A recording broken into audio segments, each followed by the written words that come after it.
What up, what up, football fans all over the world? It's your boy Mac, the Giants fan, here with my guy, the super dope co-host, Adam Costas. You don't know what time it is. It's time for the real deal NFC East Round-Up. Punch that intro.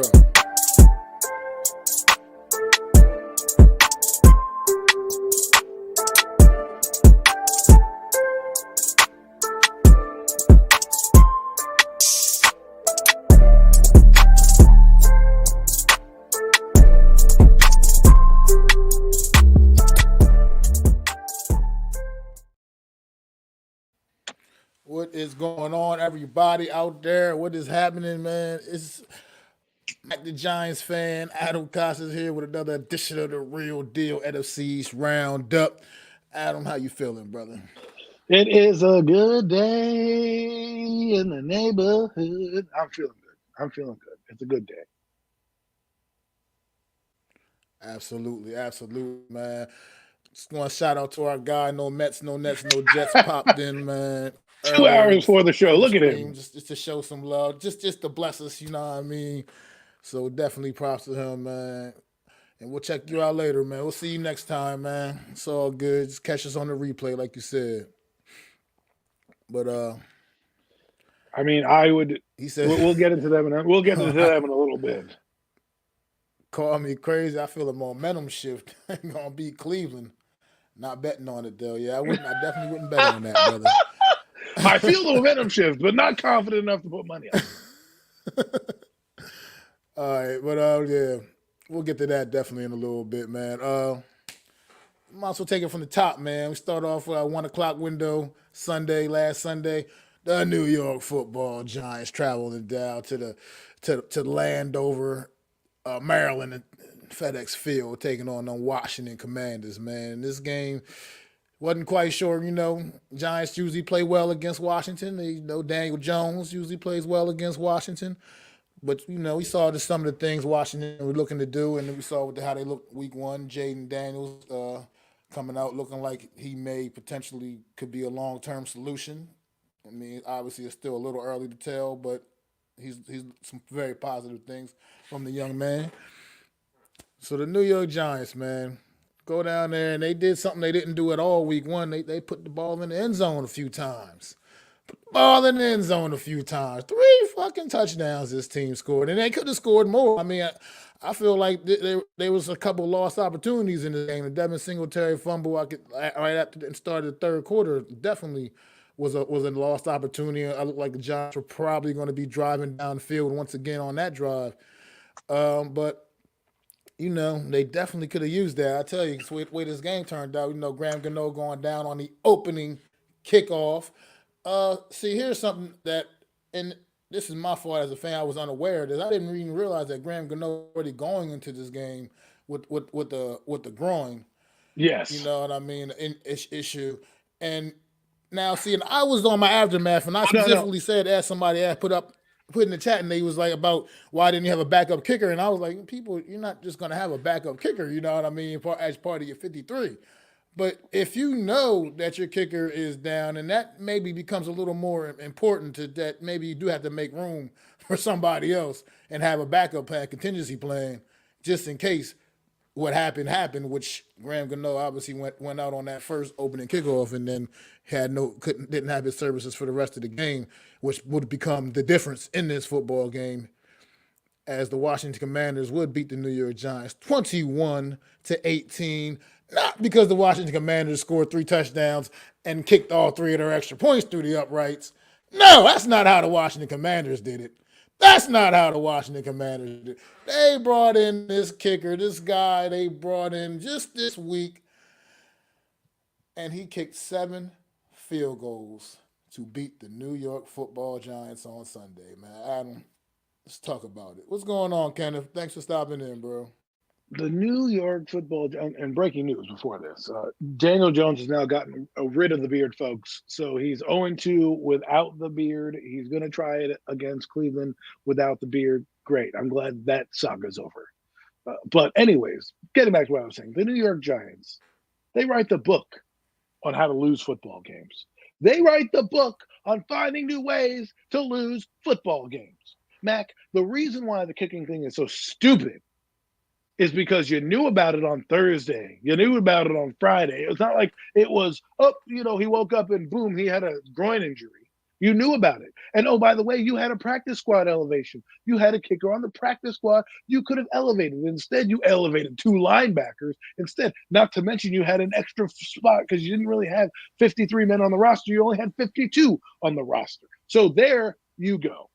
Okay, that is called roster management. You are not a good manager of people if you can't do that. And you know what the funniest part is I said, wouldn't it be funny if it came down to a field goal and the Giants lose because they don't have a kicker? Well, guess what? Again, this season, I've called a lot of things. That is another thing I've called. These are premonitions that I see. Well, let's hope this doesn't come back to bite him with the Graham Gano thing because we already knew that he was injured. An opening play, Eckler takes it to the house, and this guy injures himself, crumbles over like a lawn chair blowing in the wind, okay? And you don't have a backup kicker. Jamie Gillian, who also has some type of groin injury, can't make an extra point to save his life. So now you're down 2 kickers. One who can only punt because he can't comprehend to kick. And the other one is on the bench grabbing his freaking groin or his hamstring because he is not ready. And then Dable has the audacity to say, well, the 2 are not related. They are related. When you compensate, when you walk, your hamstring gets tight. I guarantee you that happened. Okay, there was something in his leg that tightened up. He wasn't probably running full steam, and then he went to save the touchdown, because that's what he was going to do, right? And he popped his hand, and because you, Brian Dable, didn't have the foresight to see that you had somebody injured, right? And you didn't bring them up. Like, you brought up a linebacker. Why did you bring up a linebacker? Let me scratch my head. Oh, because the linebacker you had from last week was injured. So what did you do? You filled the slot by bringing a practice squad player up. What do you have? Your kicker is telling you he's got a leg injury. Even the beat reporters are telling you in the game that he can't even make it through his warm-ups, okay? But you want to traipse him out there and boom, boom, boom. A game you should have probably won because your defense can't do shit. Your offense, I don't care what anybody says, the game was average. Daniel scored touchdowns. He looked like a backup quarterback out there. That's what he looked like. He didn't look like a 6th overall pick carving up defenses. If you wanted this game to be good, we need you to hit Malik Neighbors in stride down the field wide open. You overthrew him by 10 miles. That would have changed the whole complexion of the game. Instead, we get normal, average 2022 Daniel Jones. Welcome back.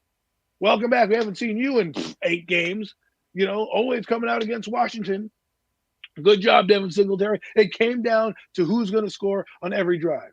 And let's not get it twisted. This game could have been a blowout. 1 or 2 touchdowns in the red zone by the Commanders, and this game is a wash.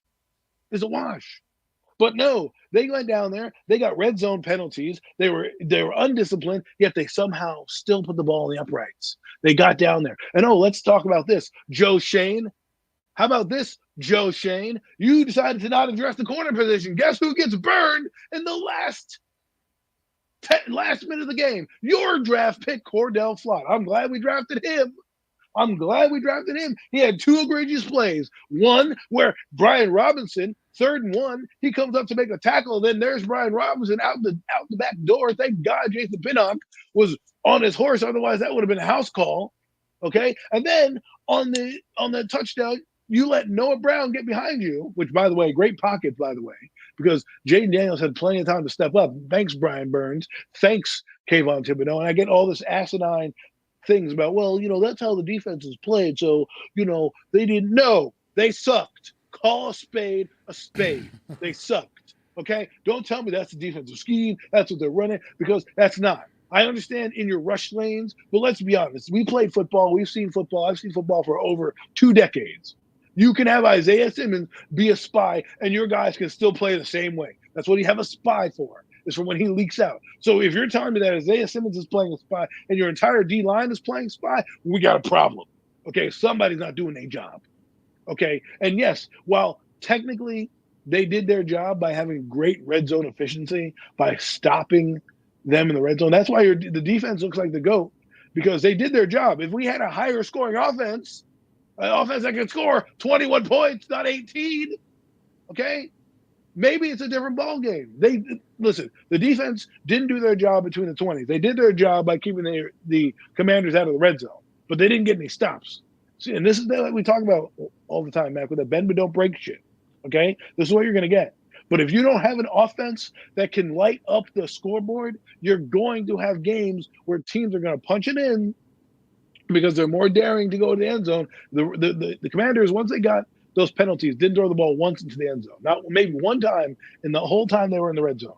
That's not going to happen with Cleveland. That's not going to happen with Dallas. Those teams are going to threaten the end zone. They're going to do those type of things. Okay? Our defense was a sieve. We gave up 200 yards rushing. 200 yards rushing. I'm sure that was part of the game plan, coach. No, it was a scheme. My ass. Okay? You decided to keep fucking Chapman, that little D tackle, instead of going out and getting a real D tackle. Oh, everybody loves Chapman. Look at him run down somebody in Houston. Oh, we got to call him Hall of Famer. And look what happens.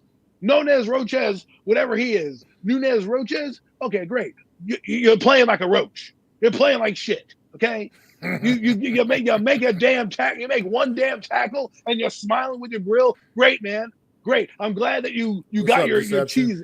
I'm glad that you got your one set of cheese in there. The one play you made. You didn't do anything the rest of the game. There's no emotion on the sideline. There's no emotion from this defense. You're supposed to be the catalyst. The only one playing on this team on defense is 22, Phillips.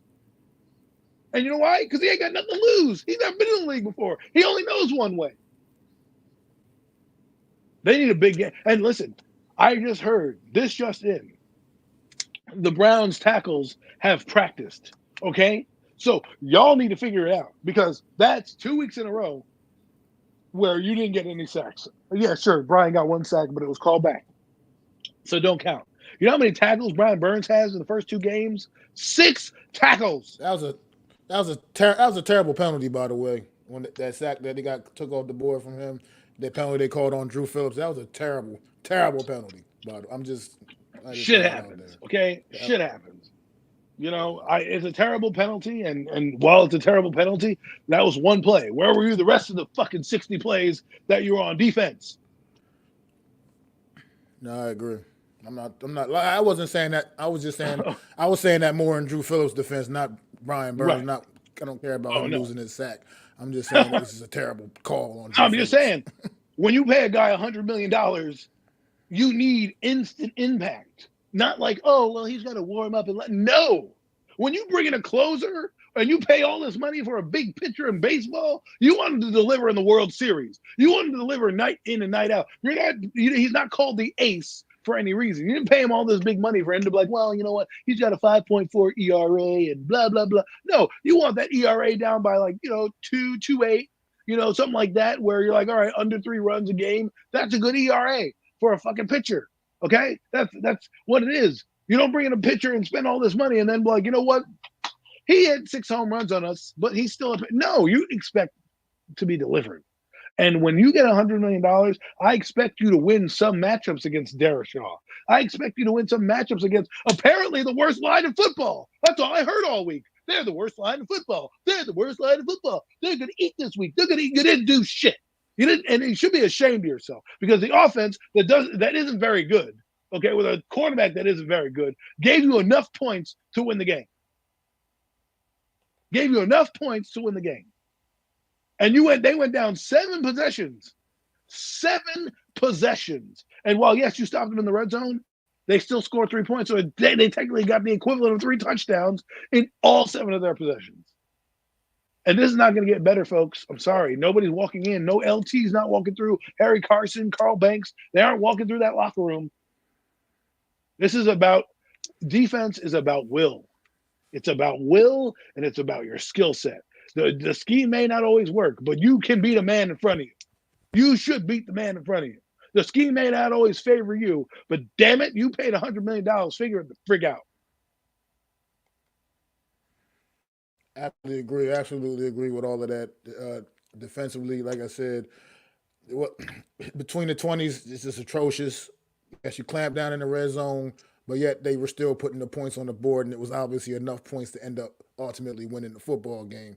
As far as But as far as all that, like the Burns and Thibodeau shit, like it's getting ridiculous with these two guys, man. Like you expect you get all this hype surrounding these two. Finally Tibbs finally got somebody to take the pressure off him, make it loosen to make it a little easier for him.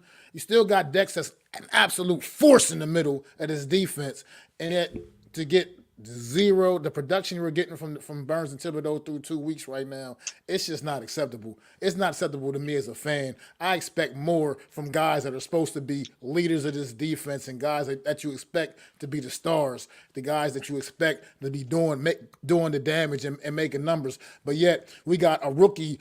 What was he? A third or fourth? What round did we get Drew Phillips in? The fourth round? Was he like the fourth round pick or something like that? Third round. Third round pick. Okay, third round pick. Out there wreaking havoc. That man is a fucking dog. He wants it. He's out there getting it. 12 tackles from a nickel corner? 12 tackles?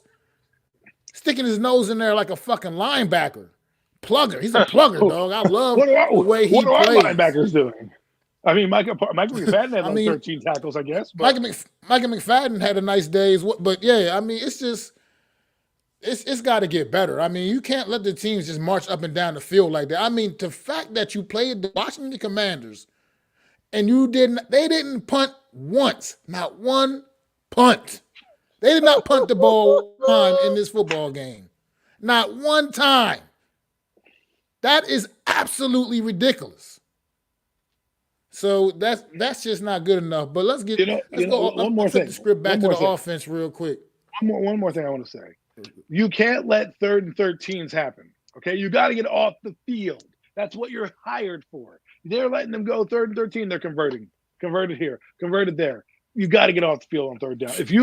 If this team wants to win any games this year, I advise you to figure it the fuck out and get off on 3rd down. Because I'm telling you right now, there's a lot of teams that we're playing that know how to run the fucking football. And they're going to run it down your throats. Cleveland, Dallas is not. You don't need to worry about them. But you got Seattle. They know how to run the football. You got Barkley coming in. He's going to want to run the football. So you got some teams on the schedule. You got Pittsburgh. You're going to run the football. Atlanta got a dynamic running back. Like we're not just facing slouch offenses like we did against the Commanders. That's why this game to me was the season. That's why this game to me was. You needed to beat because next week is going to be a tall task. I mean, absolutely. I mean, Cleveland's defense is just a whole completely different animal than what you just saw against the Washington Commanders. But Malik Neighbors, man, coming out party, I guess we could say targeted 18 times, I believe. Yeah, that's the offense, man. There's your offense. Drop back and throw it to him. Sound familiar? 10 catches. Drop back and hand it to him. 10 catches for 127 yards and getting his first NFL touchdown. He's already caught up to Kenny Golladay, your giant total. But sorry, Kenny Golladay, I just couldn't help myself, bro. I love what Neighbors did. I love it. I love what he brings. I knew exactly what he was going to bring. This is what he was going to do. He makes a bad quarterback look good by taking dump offs and doing that little sticky like he did and turning up field and getting big plays. A lot of yak yardage. That's what makes these numbers that are inflated. If you look at the numbers, Daniel Jones was like 8 of 10 throwing to Neighbors or whatever it was, or 10 of 18 or whatever it was. And then for 127 yards and 49 yards went to the other receivers, right? Which kind of makes it harder to make catches like with Darius Slayton, who had a couple big drops in the game.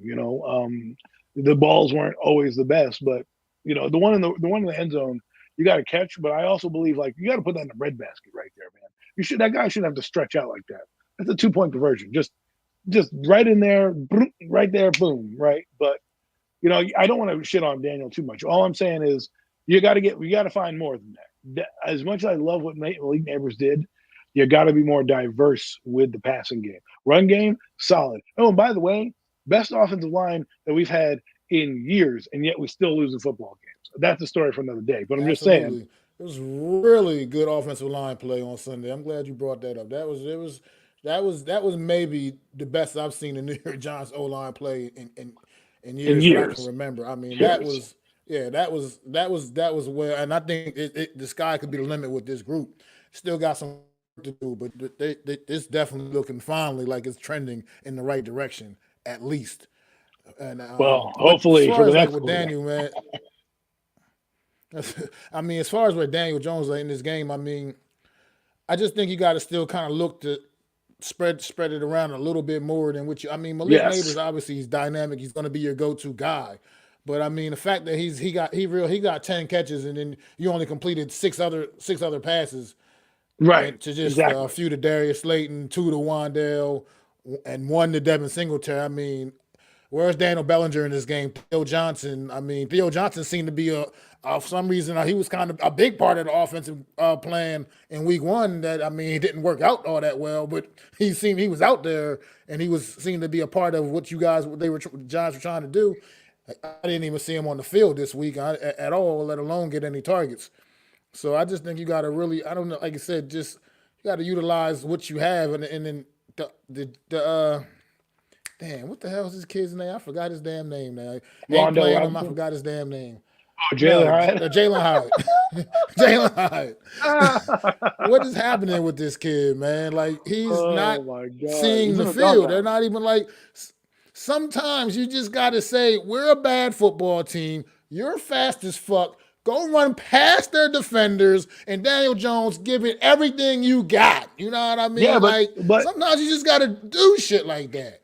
But well, they did do that. They did do that three times to neighbors, and they were both they were all bad throws. And it seemed like even the announcer said it. It's like it seems like Daniel Jones is just throwing it to throw it. It doesn't look like he cares about making it, just throwing it to throw it. And that's what I'm saying is like as much as we want to look at this game as this is the best we've seen Daniel Jones in 8 games, it's against Commanders, and we only scored 18 points.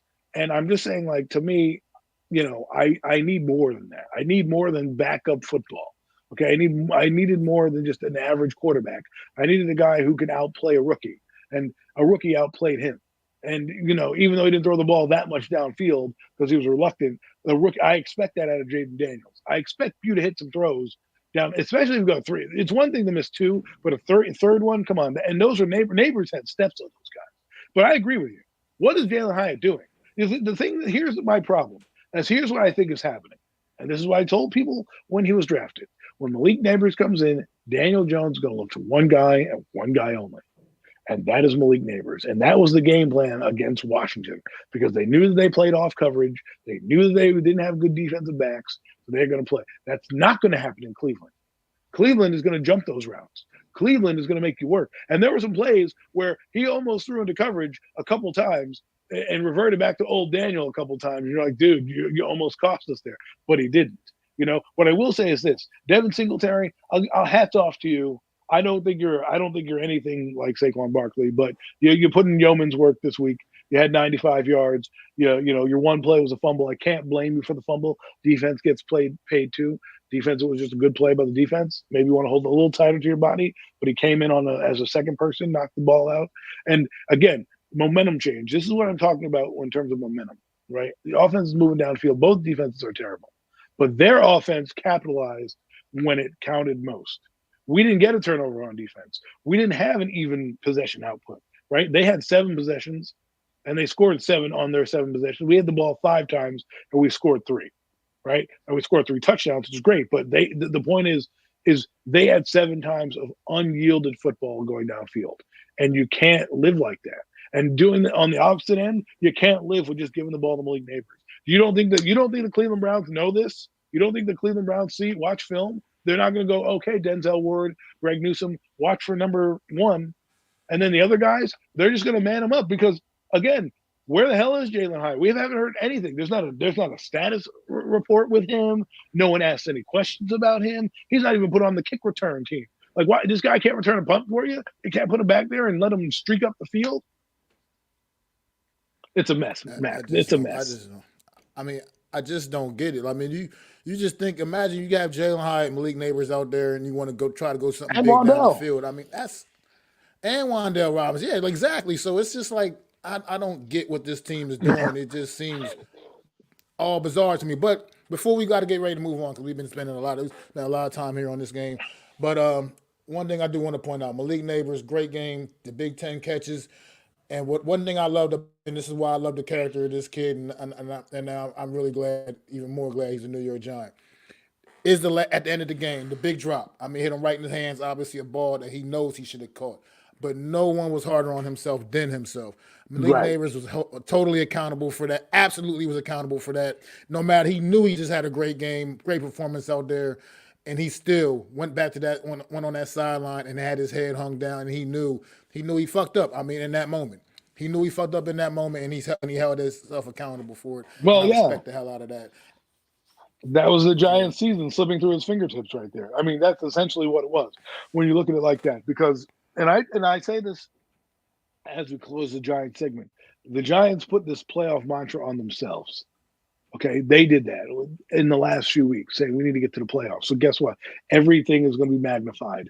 That drop was magnified because of because of what his coach did by not elevating a kicker to do this, right? And forcing his team to go for two, and them not making it. And so the drop becomes a drop. If the drop is dropped, they're probably not worried about it because they would have had 21 points and they could have went into overtime, and maybe the game is different, right? Or maybe they kick the field goal. Who knows what happens at that point, right? The drop would probably be irrelevant at that point, even though it was on fourth down, right? Because you would have turned over the downs, and you could have had, well, actually, the Redskins had time to move down the field, but the point was you could have ended the game. It didn't, but there was other opportunities in this game for this game to be over. So I don't want him to get too hard on himself. I know Giant fans are blaming him. Yes, he does deserve blame for dropping the ball. You don't want to, you get paid to do that. Wasn't a hard catch. The ball was placed pretty well, actually. Well done, Daniel, actually. But it was just dropped. And these things are going to happen. And like Jordan, when Jordan misses a shot, he misses more than he makes. But you only look at the ones that he makes, not the ones he misses. People will forget about this the next big catch that he makes. Absolutely, man. But we definitely got to move on, keep it moving a little bit, and we gonna stay in that 1 o'clock window, man. Go to Big D, Jerry's World, Dallas, the land of the Cowboys, and they was hosting the New Orleans Saints on Sunday afternoon, man. And I think they got a lot more than they was expecting from the New Orleans Saints, man. New Orleans coming off the big win in Week 1 against the Carolina Panthers. Threw up the 40 burger on the Panthers. And people would say, "Yeah, it was just the Carolina Panthers. They're not gonna do that to the Cowboys. This Cowboys a different animal. Da da da this. Da da da da that. Whole lot of this. Whole lot of that." And then New Orleans Saints went up in Jerry's World, and they threw 44 up on the Cowboys defense. Alvin Kamara with the 4 big touchdowns, man. This was shocking to me when you watch the way the Dallas Cowboys defense played in Week 1, and it looked so fucking scary and intimidating. And then to see them come out here against the New Orleans Saints and just absolutely get trashed right from the door. Derek Carr off to a great start to his 2024 campaign, man. What's your thoughts on this one, Adam? I'm still shaking my head a little bit at this one, man. I don't know what to expect. I didn't expect this, but what it means to me is we got to watch out for the Saints because they got a new offensive coordinator in Kubiak, and he is opening up this offense like it should be opened up. I said the Eagles were greatest show on turf. No, no, no. The Saints are acting like the greatest show on turf right now. They've got 3 different receivers getting the ball. They have Alvin Kamara out of the backfield, who's being utilized in ways that we haven't seen since Marshall Falk. Okay, Derek Carr is having a great start to his season. And the reason why New Orleans got a guy like this is so that they can be competitive like they are right now. Remember when they came in, he got signed the same kind of deal with Daniel Jones in 2023. He was signed the same way with Geno Smith in 2023. These guys got paid the mid-round quarterback range. And then, of course, you have also Baker Mayfield out there. And, we thought, okay, Derek Carr, a good season. They brought in Spencer Rattler, a little competition, maybe that little fire under his ass, as the reports came out saying that he could take Carr's job, and out they go, and out the gate, 2-0. Here we go, and they're looking like, you don't want to say it's early, but they're looking like Super Bowl contenders. I mean, their defense held the Cowboys to 19 points, the vaunted Cowboy offense to 19 points. Okay, and they went out and destroyed the Panthers. Destroyed the Panthers so much they benched their quarterback. They destroyed the Panthers so much that they benched the quarterback the next week. Right now, Andy Dalton is going to start because the last 2 weeks, Bryce Young looked bad, and that was a compliment of the Saints. And to me, I don't know what the hell's happening with the Dallas Cowboys. They're a Jekyll and Hyde team. 1 minute their defense, like Max said, looked ferocious, and then the next minute their defense looked like they didn't know anything. Now maybe it's the guys, and here this is just my little caveat. Maybe they're learning the system and they weren't quite fully ready yet. You know how you learn a system on defense, and Zimmer's defense is going to play well against certain offenses. Like against the Browns, their defense works because they fly around the football. The offense is very run centric, right? With the Saints, they can run the football, but they have weapons all over the field. And right now, you're seeing that defense just did not show up, and we'll find out. I mean, they play the Ravens this week, so there's no rest for the weary here. You got to get up, lick your wounds, and keep going. It was, to me, I guess, because it was the Cowboys. It's more, and they came off that dominating performance against Cleveland. It's like, and that's why it makes it stink when your team's 0-2 and everybody else is doing this, because that clunker. If the Giants had put it together, and I hate to get back to them, we'd be in the top right now. We have teams that we got beat. The Cowboys, whatever happens after next week, the Cowboys are going to be angry, and they're gonna look at us if they lose this week, or if they win this week, and they're gonna be like, "That's how we get off the fucking mat." That's what they're gonna try to do, and they're gonna regroup. And they've never been.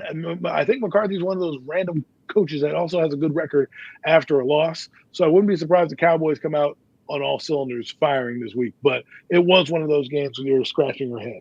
But one of those games that get your ass fired if you don't make the playoffs. I mean, absolutely. Well, I mean, the issue. I mean, you look at their defense. It's just, I don't even know where to start. I mean, you got these guys like their leading tackler only had 8 tackles in this game. I mean, Eric Kendricks. I mean, that's part of the issue right there. I mean, this Saints offense was just crazy. They made it look easy. That's what was weird. They made it look easy, like they were at practice. It looked like they were just at practice 7-on-7 drills or something like that. That's how easy the Saints made this look, and it was kind of. I mean, I never feel bad for the Dallas Cowboys. I mean, I thought it was rather funny, but since I was watching the New York Giants at the same time, I couldn't get very much humor in the Cowboys' misery at the time. I mean, but a lot of people are laughing at the Cowboys and the Eagles that are Giant fans. But it's just like the production, the lack thereof production. I mean, they got to figure out a way to run the football better and take some of the pressure off of Dak Prescott, who I know they just gave the big money to. But at the end of the day, 68 yards is never going to get that. And I know this game got away from them early, so they kind of had to get away from the run game a little bit. But they got to figure it out, man. They got to figure out a way to get something established. Or who knows? It could be like this all season with this Dallas Cowboy team. Honestly, a lot of ups and downs, man. I don't know. At week 2, it leaves me with a whole lot of questions about this entire division, to be quite frank, because the Dallas Cowboys, the entire I NFL. thought after week 1, I thought they made a statement week 1, the way they went out and took care of the Cleveland Browns and a good football team, obviously, and they handled it. I mean, handled them. I mean, pretty handily. So, and then to come out here week 2 at home, and just shit the bed the way they did against the New Orleans Saints, who maybe they are, quite frankly, just a whole lot better than people maybe expected and thought, and maybe they might just right now they're looking like the favorites or top dogs of that NFC South division, which could be a much more fun and competitive division than any of us expected. So there's a lot of questions. Like you said, league-wide, you're right. A lot of questions league-wide right after week 2, man. But it's interesting you say that. Is someone dabbled this out there, and I don't know how true it is. They said maybe the Cowboys were feeling themselves a little too much, and it got the better of them on Sunday. So I guess what I mean by that is maybe they thought the Saints weren't as good, and they just looking at it like we beat the Browns, who are better than the Panthers. They beat the Panthers, who are not that good, and we're a better team. We're better than them last year, whatever the case may be, right? And I think that's what happened. And the Saints came in, and they have no issues. They literally have a solid defense. I mean, let's look at their numbers real quick, all right? Let's look at their team, their team stats. Okay, they had 432 yards of offense. They had 242 passing yards, 190 yards rushing, 190 yards rushing. The first downs were virtually even. The third down efficiency, the Cowboys were better. Fourth down, they were better. Total plays, the Cowboys won. The sacks allowed, this vaunted defense, they only had one, as opposed to the Cowboys, who gave up 3 sacks. Right? Both teams punted once. Okay, penalty yardage. And the only thing the difference in the game really is the turnovers and the yardage, right? And the yardage by Galvin Kamara. They put it that 190 yards. If they didn't have 3 touchdowns attached to it, you're probably getting a 20-19 game. But because they scored on all of it, there's some things that if you're a Cowboy fan, you're like, oh, if our defense showed up, we're in the game, right? We're in this game. But because it got out of hand, this is what happens. So you look at their defense, right? Look at this offense. Look what Kamara did. He did 20 carries for 115 yards, 5.8 yards a carry. They got to soar that up. They had Rashid Shaheed, 24 yards of reception, 96 yards, and obviously that big haymaker at the beginning. They had 7 tackles. I mean, their defense was all over the place with 3 sacks. I mean, it's not like they stopped the Cowboys from not having damn near what was it, 100, almost 400 yards total offense. Like, they had 353 yards, right? They had horrible passing numbers. 285 yards passing, yet they won the football game because they had their rushing touchdowns were amazing. So, they scored on damn near every possession. I don't know what's happening with the Cowboys. Let's find out what will happen this week. I think it's going to be interesting to watch. What's up, Chad? Absolutely. What's going on, Chad? How you doing? Thanks for dropping in, bro. But yeah, this was just crazy. I couldn't believe what I was actually watching here with this Dallas Cowboy team, man. It's still a little bit shocking to me. Even got a Cooper Rush appearance, man. When Cowboys said enough is enough, man. Might as well pull Dak out and let Cooper Rush finish this one off. But yeah, it was bad. Like I said, I feel like they just got to do better than 21 carries for 68 yards as a team. That's not going to get it done. Period. So they got Right. to figure out a way to get that run game going, or it's going to be a long year for the Dallas Cowboys. Their talent is going to get It's going to be a them. long year for a lot of teams. It's gonna get them probably at least to the postseason. I mean, they have just some undeniable talent on that football team, but it's not going to get them very far right now with the way things looked, at least in this game here. So they got a big one coming up this week, and it'll be a very big game for actually them and the Ravens both. So I will say this. let's see.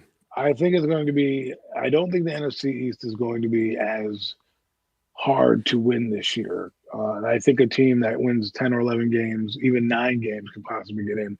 That's how bad these defenses and these teams are going to be. They're going to win because they've got talent. But if they play like this on defense, they're going to have to scrape by. And with the other teams in the South and the teams there's 3 teams in the North that are playing well. The Vikings, the Green Bay Packers, and the Detroit Lions. And then you have Atlanta that's 1-1. You have Tampa Bay that's 2-0, and you have there's another team down in the South that's doing well there too. I forget who they are. New Orleans 2-0, right? So if we're New Orleans, yeah. and we're looking at, and then we're not. That's not to mention the NFC South, who has the Cardinals at 1-1, the 49ers at 1-1. Right? I mean, the NFC West and the Seattle Seahawks at 2-0. Right. So if you're looking at the other 3 divisions, right there, okay, you're looking at if there's at least 3 teams in each division that are going to have some type of say in this playoffs, and that would be 9 teams. You can only get 7 in, right? So. The Cowboys got to figure it out, because you don't want to be that team that gets booted because 3 NFC North teams make it, 2 NFC West teams make it, and then, you got 3 NFC South teams make it or something like that. I think I did the math wrong, but you get what I'm saying. Don't be on the outside looking in. You're going to make it. Someone's going to make it in with just because of winning the division, right? But you don't want to rely on that. May not be your path. Maybe the Eagles win the division. You got to figure out alternate means, and that's why I keep telling people games like these matter. Like playing the Ravens matters because let's say the Eagles play the Ravens and you end up with the Cowboys with the same record, right, as the Eagles, and they go on a common opponent, which would be the AFC North. And if you're got the same division record, same fucking opponents that you beat, or NFC East record, and then they go to like the AFC North record, and you lose to the Saints or you lose to, these teams, that comes back to bite you. And that's why I'm saying, like, strength of schedule. You end up with the Saints at the end of the year at the head-to-head tiebreaker. Guess who's going in? Guess who's going in to the wild card? The Saints, because they beat, right. So everything matters in the NFL, and I'm just saying that you need to get back on track. Losing to the Browns doesn't really matter as much as losing to the Saints. Absolutely, absolutely. Well, let's move it along. I guess unless you got anything else to close out with the Dallas Cowboys, but we can move on to Monday Night No, Football. we can go to Monday night. If you ready, let's go, man. Monday Night Football, Eagles home opener. Stadium was amped. Stadium was lit up, man. Everybody was ready, man. See Saquon Barkley in his Philadelphia Eagle home debut.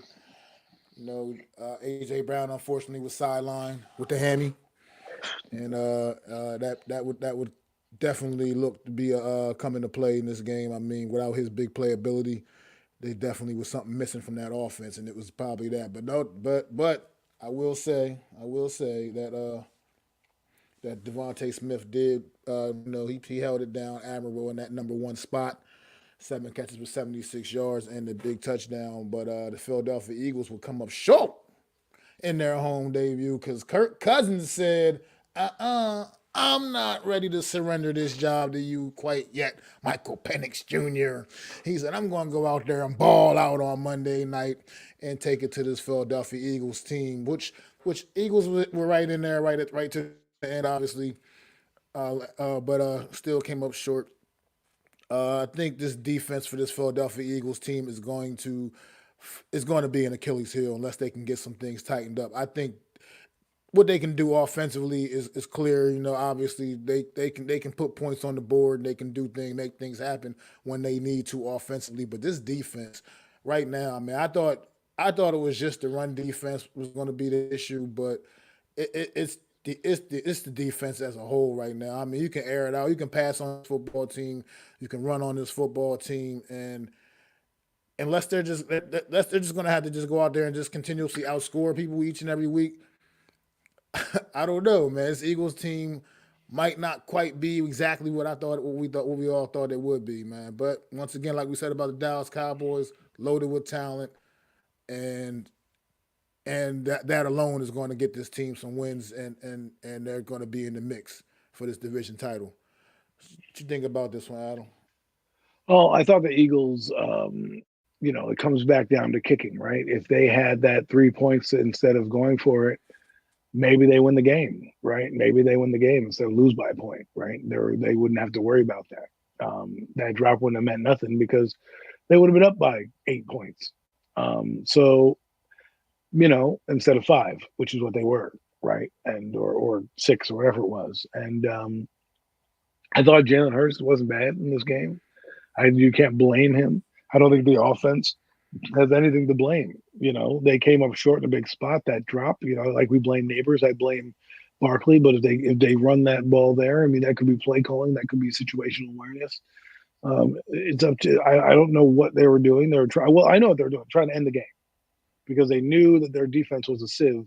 So they tried to end the game, and their defense then did nothing on the back end. Actually, I can't say that their defense made a stop on fourth and whatever to get the ball back from the Falcons. Okay. And the Eagles stopped them. They were up 18-15 or 18-16 or something like that. And they go down, they try to kick that field goal, right? And then they kick off the ball, and then they get it. They stop the command. They stop them again. They punt. They go down the field, and you're like, oh, this is going to be easy breezy. They get to the third down and they throw it and they drop it, they still have a chance for the field goal. But you might have been better off running a play for 4th and 3 and see if you get the first down, and then they would have to drive 90 yards downfield with no timeouts, probably with a minute 15 to go, as opposed to a minute 43. So when you give a guy a minute 43 and you're not giving him any pressure, I mean, you could have thrown the football back there, Mac. There's nobody in this backfield, nobody in the area code. Where are you, Bryce Huff? None You got to whatsoever. come through. Where are you, Nolan Smith? You got to come through the back end. Quan Mitchell, you gave up a big play at the beginning of the game, the beginning of that drive to Drake London, which kind of ignited the drive. And I don't blame him. He's a rookie. Things are going to happen, but they never should have lost that game the way they did. And, they had a players only meeting or whatever, and everybody likes to clown on the Eagles. Look, I'm a Giant fan. I don't know what winning is for the last decade. So when you have rich people problems like the fucking Philadelphia Eagles because they're winning and they have rich people problems right now, then we'll figure that out. Right now, they're gonna try to have to rebound. Okay, what I would do is I'd be giving the ball mostly to Barkley a lot more. Because he's a difference maker on that team, especially when you don't have AJ Brown. I thought, Hurst running was very effective in this game. But it comes back to 2 plays. The stop for the Atlanta Falcons on 4th and 3 inside their goal line when they could have taken a field goal, and the drop pass, because essentially those 2 plays, if they catch the pass, if one of those 2 plays happens, the Eagles are 2-0.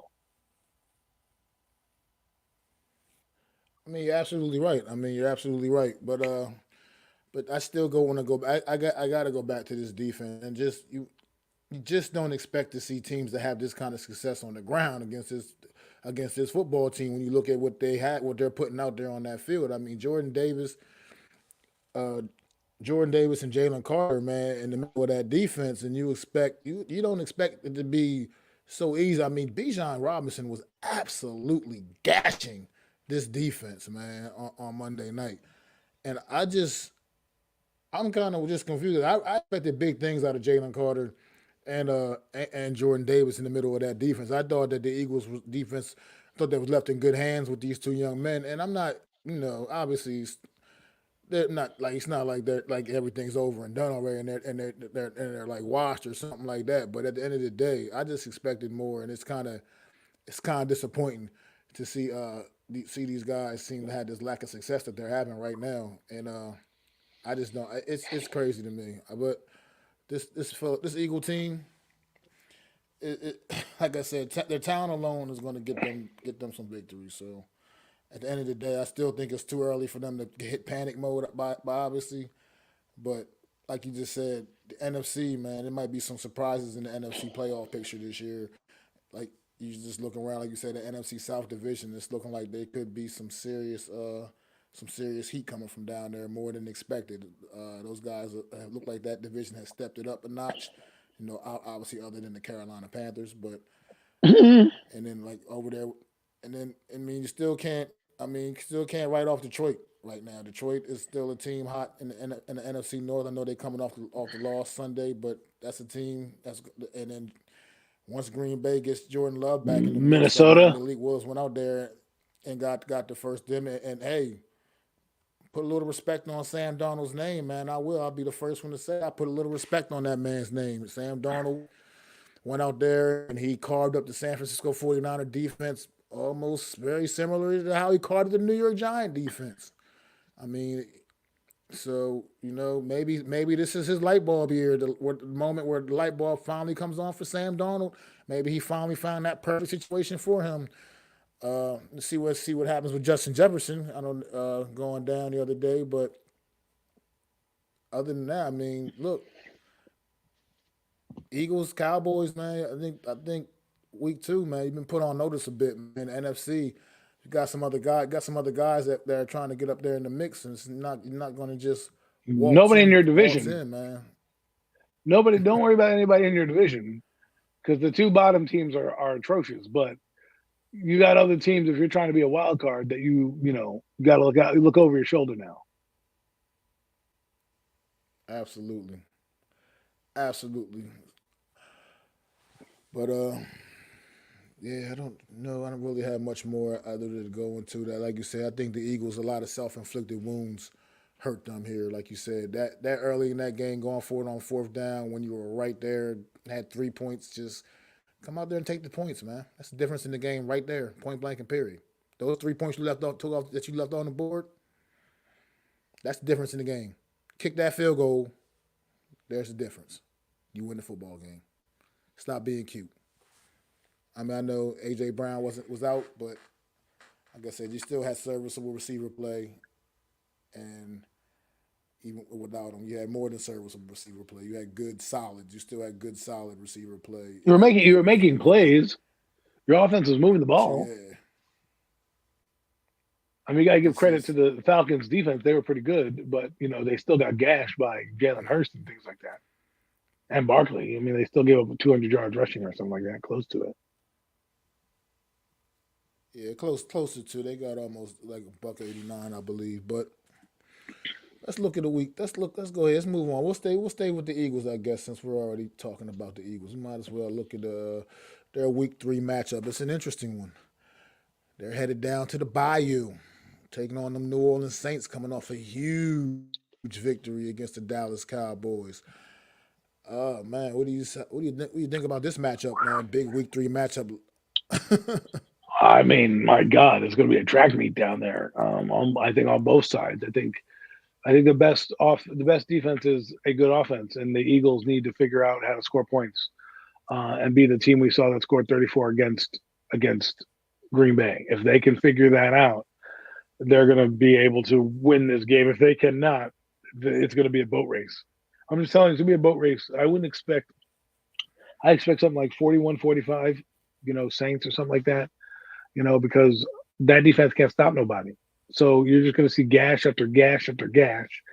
And the Eagles are going to need to figure it out, right? They're going to need to either slow the game down and do what they did in this game and have long, methodical, clock eating drives, but they got to score touchdowns, right? You can't get down there and kick a field goal. You're going to have to find a way to put it in the end zone. If you can't, you're going to have to kick a field goal because you're going to need points. But in order to win this game against the team that scores so quickly, you have to do long with this is strategy. People talk about, well, what's strategy? Everyone thinks the NFL is so simple. It's sometimes you want to call a dink and dunk game because you want to just move down the field, but you have to execute. When you do dink and dunk, the margin for error gets smaller and smaller as the field it decreases and decreases because what's going to happen is you're not getting an explosive play. You're not opening up the defense, right? You're trying to dink and dunk your way down the field. But what you're actually doing is trying to keep that offense off the field and your defense off the field, right? So the limited amount of times they can get and try to limit them in touches. For example, you look what the Commanders did. They did just enough, made a turnover here, made a stop there to stop the New York Giants last week from moving up and down the field. Okay, the Giants moved up and down, but then what did the Commanders do? They scored on every possession they had the ball. That's the Eagles' strategy. Score on every possession you have the ball. Otherwise, you will not win this game. And if you can somehow figure out how to play defense, bring a blitz or something. I hate these teams that don't blitz. I just hate them. Like it's like when I am in Madden, I blitz every play in Madden. I know it's a video game, but I bring the house every play. It's my job to. If they beat me, fine. Then I'll adjust when they do that. But until then, I'm bringing the house, and that's what you're going to need to do. Run blitz. Just blitz all day. You have corners for a reason. You got Darius Slay and Keon Mitchell. Put them on the island and say, listen, this game, I'm going to trust you guys to do your assignment. I'm bringing 9, 10 in the box to stop these motherfuckers. Handle your business. Handle your business. I mean, look, this is honestly, this is going to be a tough one. I mean, for the Eagles, like you said, especially if they can't figure out a way to stop somebody, man. And this New Orleans Saints offense seems to only know how to go.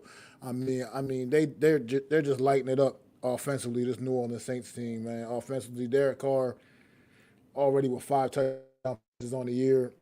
I mean, it's just Shaheed, their big play guy, receiver, man, 7 catches, 169 yards, and 2 touchdowns on the season already. This guy's is making plays all over the place. And here's the difference in this game, man. One team is playing tremendous defensively. 2 weeks and another team isn't so much, and that's the difference that I think be in this game, man. New Orleans Saints defense has been opportunistic, and they've been getting after it. I mean, and so I think it's not going to be so easy for the Philadelphia Eagles to move up and down the field on this Saints defense because it'll be, which I'm going to go back to what you said. Sometimes you just got to take the dink and dunks. You got to take what this defense gives you because if you try, they're forcing mistakes, man.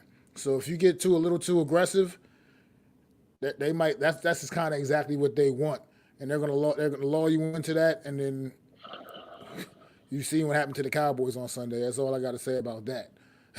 Like They this get Saints boat defense, raced.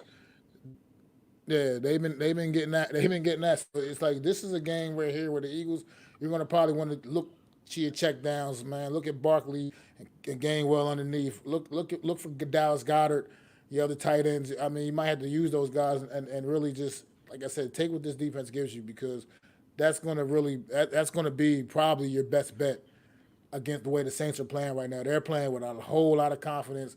Derek Carr, man, he's right now he's balling straight up. He's playing like a guy, like I said, that doesn't want his spot took.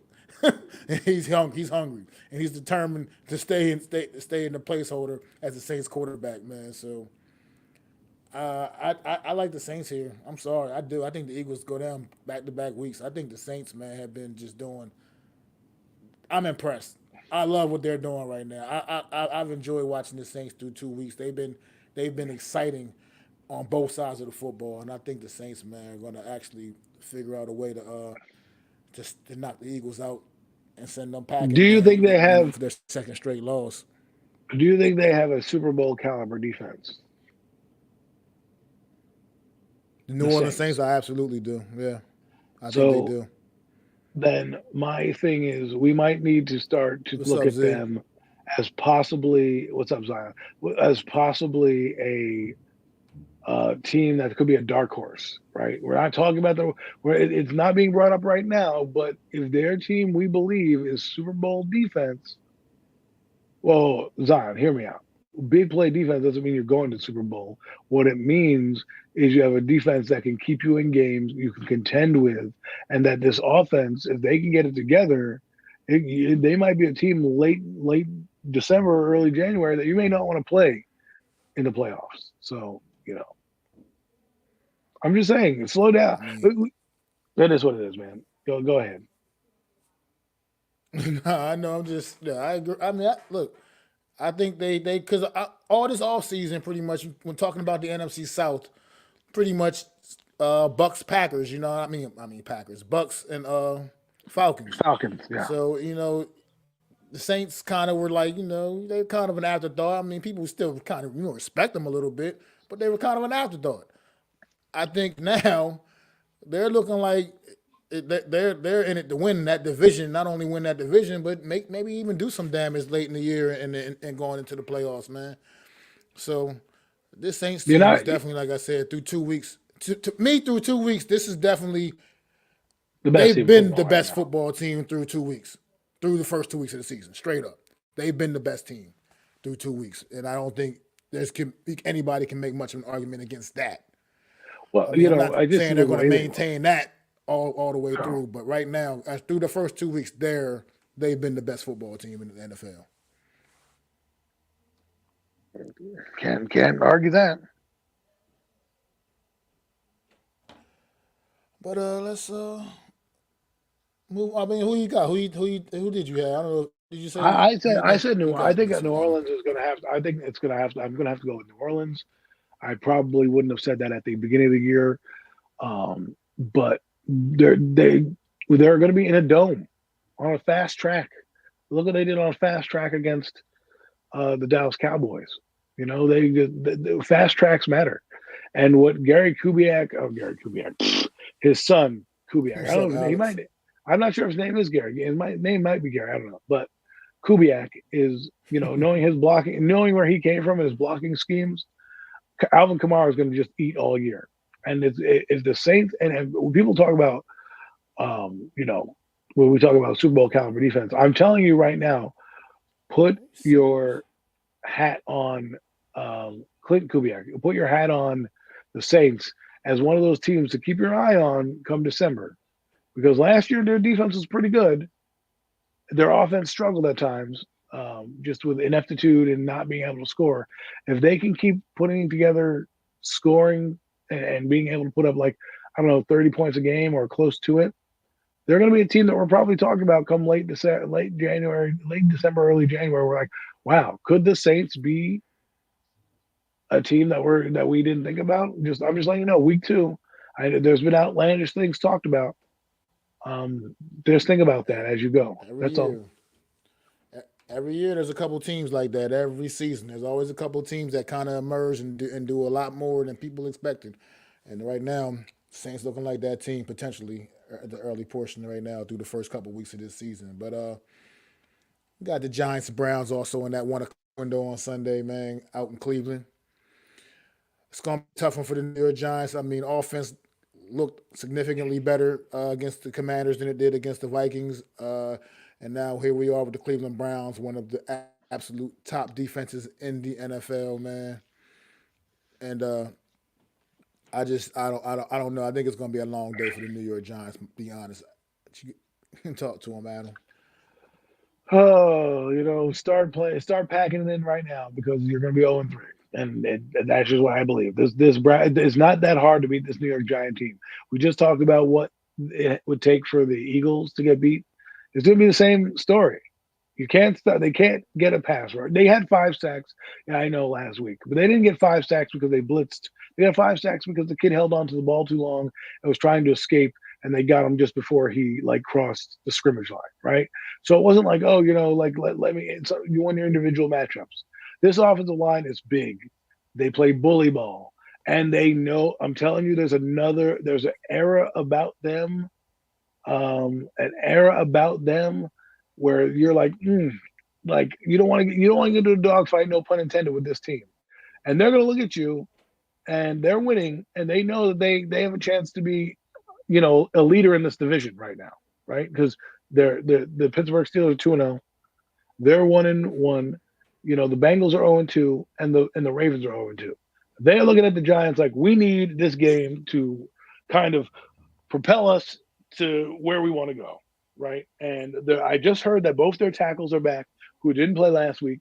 I know their offensive line beat up a good defensive line this week against the Jaguars. They made plays when they have to. They have a good interior defense. They have good. It'll be a good. I think it'll be a good game. I just think you're going to see Daniel Jones of week 1, not Daniel Jones of week 2. Because Daniel Jones of week 2, as everyone keeps saying, it was great.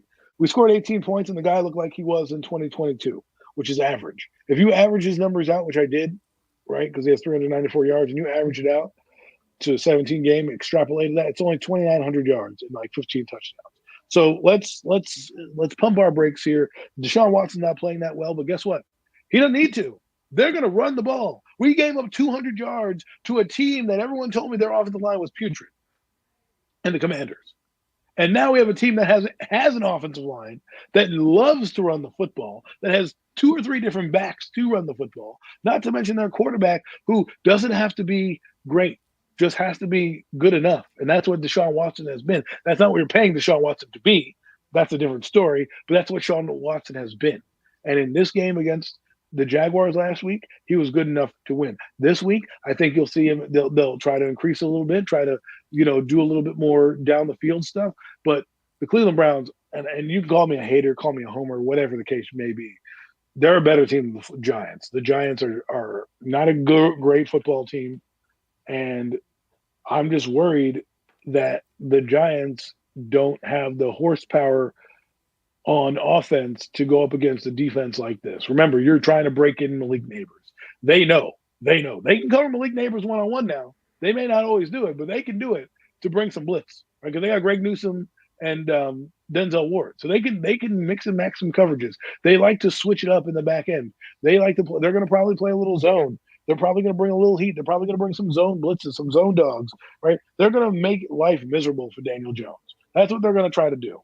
And offensively, it's simple. Turn around and give the ball to – make sure that we can stop them, right? Like, if we've given up, 400 or 500 yards of rushing in 2 games, right? We gave up over 100 something yards to Minnesota, and we gave up damn near 200 yards to the Saints. To the Commanders. So now we have a team that runs the football. What do you think they're going to do? They don't give a damn about passing. They're going to try to run your ass out the building, and they're going to try to score a touchdown, and then they're going to bludgeon you on defense. And with a team like this that doesn't have any, you know, that doesn't have much firepower and a quarterback that can listen, let's be honest. Commanders defense is not that good. I expected Daniel Jones to look average against that defense. That's what I expected. They didn't do much. They were very vanilla. They were very keep everything in front of them. This Browns defense is not that defense. This is a big time defense. And they eat offenses like the Giants for lunch. They don't have a dynamic quarterback like Dak Prescott. They have more of a quarterback in the realm of Trevor Lawrence and things like that. And they stopped that offense that had a lot of weapons. And we have one weapon right now. So one proven weapon right now. And that's Malik Neighbors. So, that's my take on it. If I think we're going to go 0-3. And if we go 0-3, or when we go 0-3, put a nail in the coffin. It's over. Don't tell me about, rectify it. No, it's over. It will be over. This is one of those games I could see come out in body bags because it's just going to be physical and they're just going to fucking try to pound your face in. That's what they do. Well, I don't know. The defense Alex, the defense, who knows, man, how long this Giant defense has been on the field quite a bit throughout the first 2 weeks of this season, man. But who knows, man? This offense, I think one thing this offense needs to come out, and I know it's easier said than done, but they need to try to really get the ground game going. They got to hit them with everything. Hit them with Devin Singletary, hit them with a little Eric Gray, hit them with a little Tracy. No. Tyrone Tracy. You got to hit. You got to hit them with. You got to try to run at this defense. You got to. You have to slow the game down. You can't. They got to air raid it out back.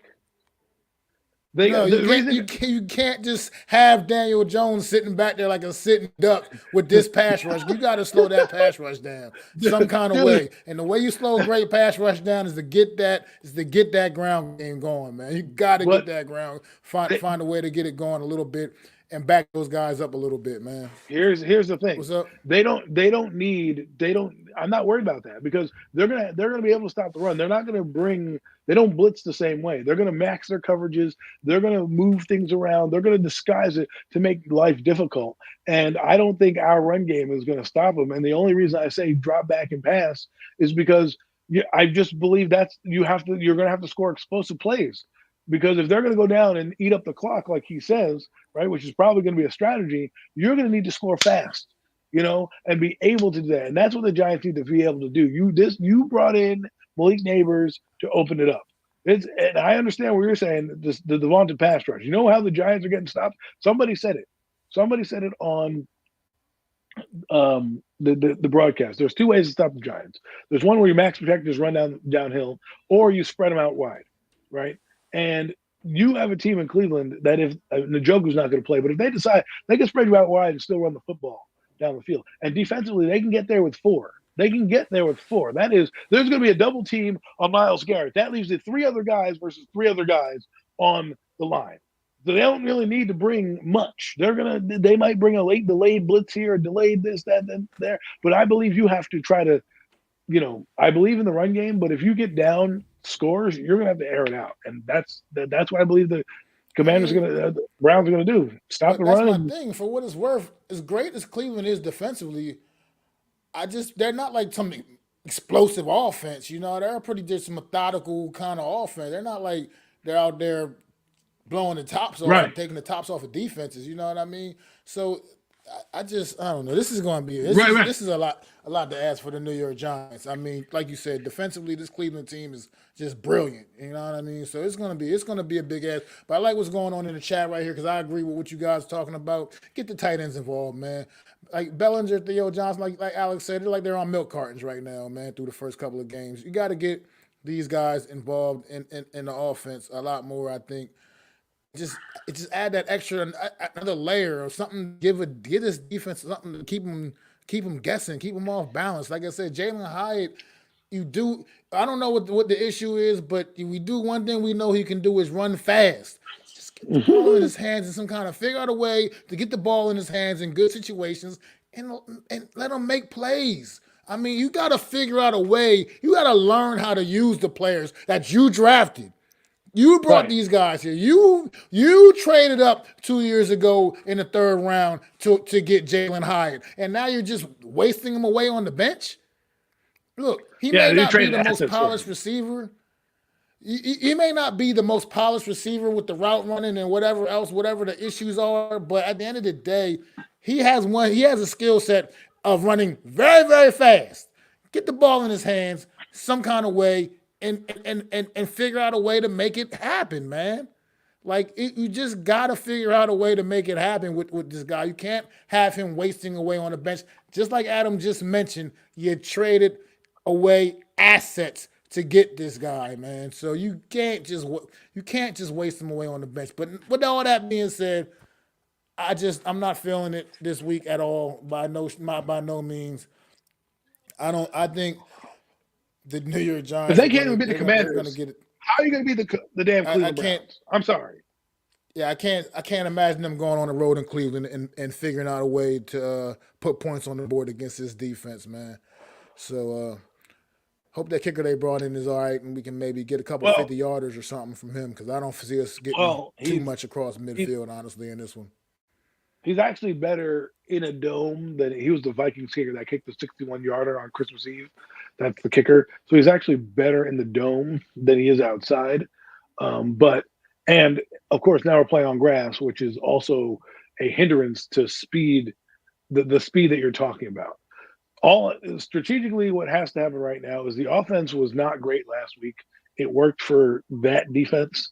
It's not going to work again. What they're going to, if they try to play simple football, they're going to lose.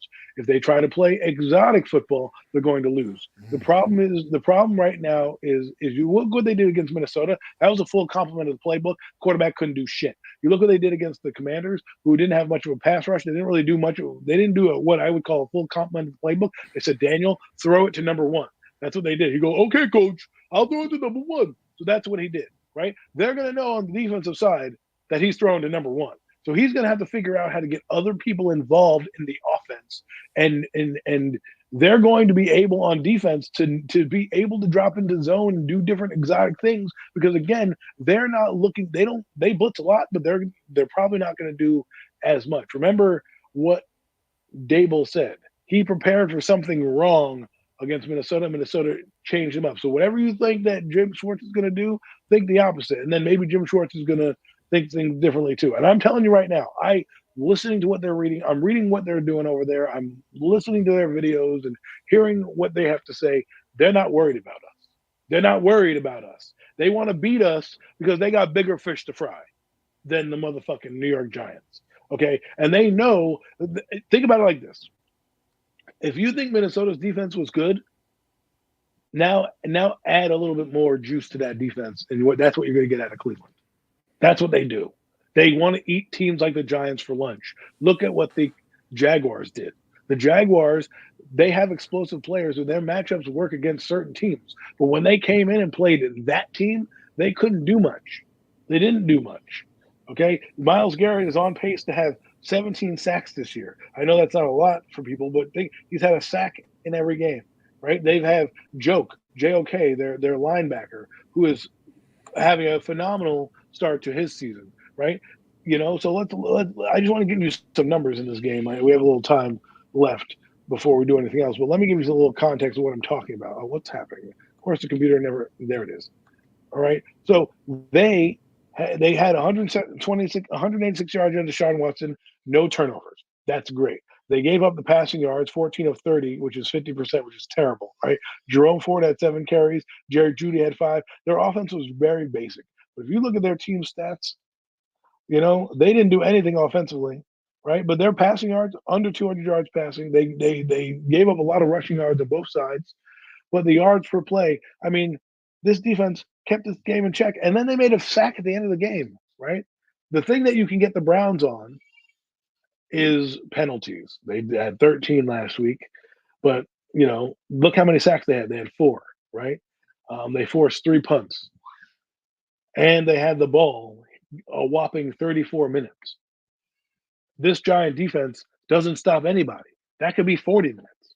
You see what I'm saying? They don't have to score many points, and they're probably not going to. It might be an 18-13 score, but that's what they do. They have and the Giants are a team again with skill position players that aren't as good as the Jaguars. They're not going to be worried. I'm just telling you that now, and we can move on to the next topic.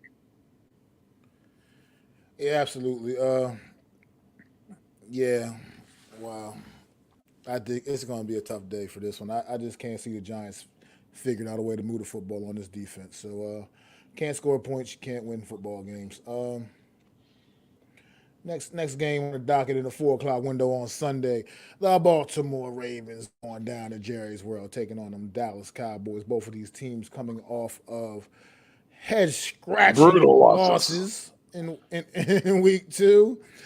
Uh, and I think both of these teams are right now downright desperate for a win here. I mean, this is a big game for both of these football teams. I mean, the Ravens, they definitely can't go down 0-3 in the mighty AFC conference, man, period, let alone their division as well. So, what you think about this one here, man? Well, I think in terms of desperation, I would say Baltimore is more desperate. The Cowboys won a game, right?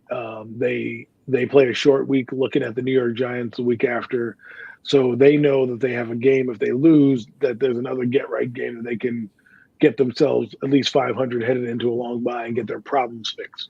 So I could see the Cowboys, limping into this game. And I do believe you're right. Both teams are going to play desperate, and Jerry Jones is going to expect them to play desperate. And I wouldn't be surprised if the Cowboys came out and actually showed up. All I'm saying is, to me, the Ravens' season is on the line. Just like our season is on the line in Cleveland, the Ravens' season's on the line. It's it. It is over. So once that if the Cowboys lose, they have plenty of time to bounce back. Because again, their division's not that strong. But the Ravens, if they lose, you might call it curtains. And the strategy for the Cowboys is you got to contain Lamar and you got to play. You got to. I don't know what's happening with the passing game, but you got to get off the field. Get off the field. And offensively, maybe you want to think about giving the ball to Dalvin Cook more, Ezekiel Elliott, run the football a little bit more. Because when the Cowboys get behind big, they can't come back quickly. It's their trend. When you look what happened in Green Bay. Green Bay had a couple pick sixes, got up. The defense couldn't stop a nosebleed, and the Cowboys lost by like 2 touchdowns, even though they scored 30 points. The Cowboys are desperate. If the Cowboys win, you know, we'll be talking about them probably like, oh yeah, great. It's one of those games. Tune in, watch because it's going to be great theater. Two desperate teams on the brink. I hate to say week 3 is ending for some teams, but you're 0-3. The chances of you going to the playoffs are like what, 11%? I mean, Maybe less than that. with everything going on in the AFC, man, you don't want to go down 0-3, man. The Ravens going to have to channel a way to get a victory here, I think. Especially if we say the Cleveland Browns win, right? Let's say the Browns win in the morning, right? In the early afternoon, so they're 2-1. So now you have to pull yourself back up by the bootstraps because I think that the next game that we talk about, the other team is going to be win a game. So you don't want to be out of the mix for this division. 0-3 curtains for you in that division. Maybe not the wild card, but curtains for you in the division. Yeah, I agree. Like I said, I think one of Baltimore's biggest issues is I'm gonna just go back. I maybe call me old school. I'm gonna just go back to. I mean, you signed Derrick Henry in the offseason, man, but yet through 2 weeks, Lamar Jackson is leading this team in rushing. That's just not to me. That's not where you want. I mean, I know he's an interesting kind of guy. He's not your normal completely traditional quarterback. But at the end of the day, man, through 2 weeks, and you got Derrick Henry in that backfield, Lamar Jackson should not be leading you in rushing. I mean, it just shouldn't be that way. And you can say the same thing with the Cowboys. Zeke Elliott, man, right now do you know he's leading the Cowboys in rushing right now with 56 yards through 2 games? That's leading Wow. the Cowboys right now in rushing through 2 games, 56 yards on the ground. I'm I picking the mean, Cowboys. they just gotta figure out, man, a way got to Well, the figure thing out that a way to. They got these. Both these teams got to figure out a way to run the football a lot better and be more efficient. I believe well with the it. the Ravens offensive line is what's going to be their Achilles heel because they've been having some trouble with those new guys that they've shuffled in there. And if the Cowboys, the Cowboys do this, right? They make us hate them and they're like, oh, they're assholes. And then they come out and they just put a shellacking on a team, right? That could be this game where they just come out and say, F the noise. Our defense is just going to take over and we're going to make Lamar Jackson's life miserable, right? And with their offensive line, that's what the Cowboys defense has to do. They're Micah Parsons and those guys up front have to make Lamar Jackson's life miserable. And if they can get to him and force him to do mistakes and things like that, not like what they did against Derek Carr in that defense, right? And I don't, and Derrick Henry, they haven't been running the football well enough, so I don't think Derrick Henry is going to be too much of a factor. But if they can try to bottle that run up, it's going to be easy pickings for them come pass rush because these guys don't know how to block yet. It's clear they had like 3 rookies on the line or something like that because they lost some of the guys throughout the season with injuries. So for me, I think the Cowboys are going to win with that after recalculating that. Because I don't mean to cut you off at that moment, but that was what popped into my head. I was like, oh, I remember that on against Kansas City, they were in the backfield a lot, and basically Lamar Jackson had to play hero ball. And I think that's what he's got to do against the Dallas Cowboys, play hero ball because their defensive line, Parsons, is going to be all over that field. So It's tough, man. This is a tough one for me. Because you got the Ravens, like I said, I think this is the Ravens season right here.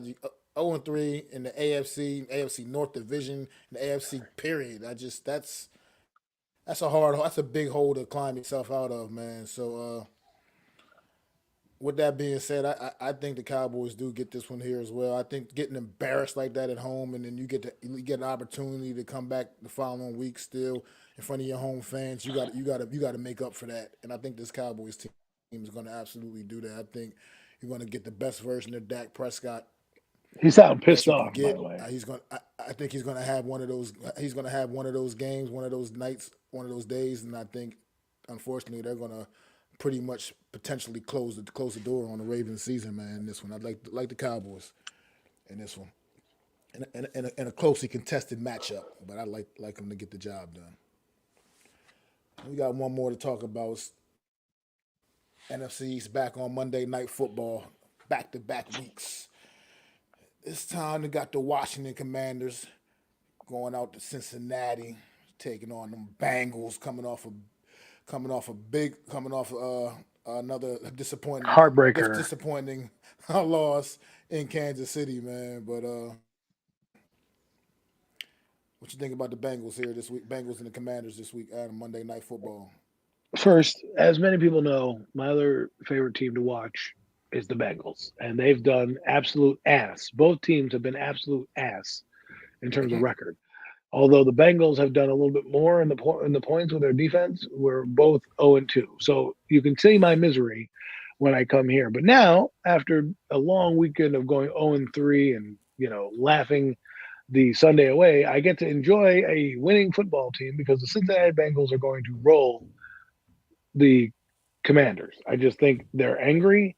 The emotion that they let out in that game, Joe Burrow threw his helmet. What do you mean by throwing his helmet? What I mean by that is that was the breaking point for them. They're going to go back and they're going to figure it out. And they've got the Commanders right now. And this is where their season starts. The Bengals always do this to us.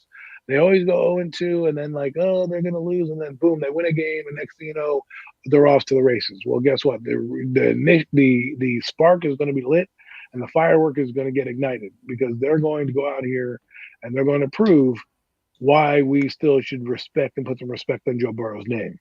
Okay, they can run the football. They have a decent secondary. If the Giants are any indication, and Joe Burrow is far better quarterback than Daniel Jones, he obviously can play pitch and catch with Jamar Chase. I don't think they're going to do too much to stop him in that regard. Defensively, I think it's Lou Amarillo who's the defensive coordinator. I think he's going to make life miserable for Jaden Daniels. And really change up coverages and do a lot of things and bring the house. They have Trey Hendrickson, who's there. I don't know if he's injured, but if he's playing and he has a chance, I think he gives them a couple sacks and things like that. So I really think the Bengals bounce back here, and the Commanders, who have not been, who are now put. This is what we talk about above the weight class. Cleveland, Cincinnati, Baltimore, they're above the Giants and Commanders weight classes. Those teams are on different trajectories in their football journeys. The Bengals are trying to get back into the race. This is how they do it. Monday Night Football. We'll see. I'll see. I mean, the Bengals may be getting a little bit of extra support. T. Higgins may be back in the lineup on Monday night. Still, hasn't been anything been confirmed there. Been confirmed with that yet. But if he gets back in, I think that will definitely help open up this Bengals offense and make it a lot tougher for the Washington Commanders, who we have seen obviously have some serious issues defensively. Man, I can see Jamar Chase just absolutely shredding this defense. Man, I think he can finally get some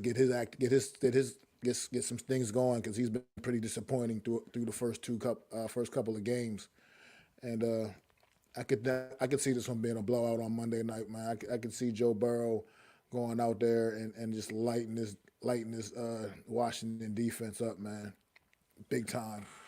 I just I just think what we saw on Sunday with the Washington Commanders is, they're a young team. I think they are trending upward. I think, but they still have a whole lot of work to do. Had they been playing pretty much anybody else, almost anybody else other than the New York Giants, what they did would not have. It just wouldn't have fly. That wouldn't have worked. You know what I mean? That wouldn't have been a recipe to victory. So they reaped the benefits of playing a team that's bad enough to score Terrible. 3 touchdowns and fail on every extra point attempt, and and 7 field goals were good enough. 7 field goals were good enough today. Three extra Kicker point was the winner. failures. The 7 field goals were good enough to beat a team that scored 3 touchdowns on you. Oh god. Yeah, because The we just kicked seven Giants. field goals and still beat you. Oh my god. But anyway, 1-1 Washington Commanders. Technically, with the points and things and all that, they're technically in first place, guys, in the division right now for Oh week my 2. The god. Washington Commanders. Imagine if If you they want to be technical, they're at the top of the standings right now. we're in fourth place. How does but that happen? Well, technically second, if you guys want to make it all nice and dandy. Technically second, but they have 4 teams. We're number 4. So, um, yeah, that's why the season's but I over. do think you continue to see the maturity of Jaden Daniels, who, quite frankly, I mean, this kid through 2 weeks is 40 or 53 for 410 yards. Still looking for that all important first touchdown pass, but at the end of the day, he hasn't been turning the ball over. He hasn't turned the ball over, and he's been very efficient. I don't know if that's going to get him very far in this one. Like I said, especially if T. Higgins returns to the lineup, I think this Cincinnati offense will wake up against what we know is not a very good Washington defense.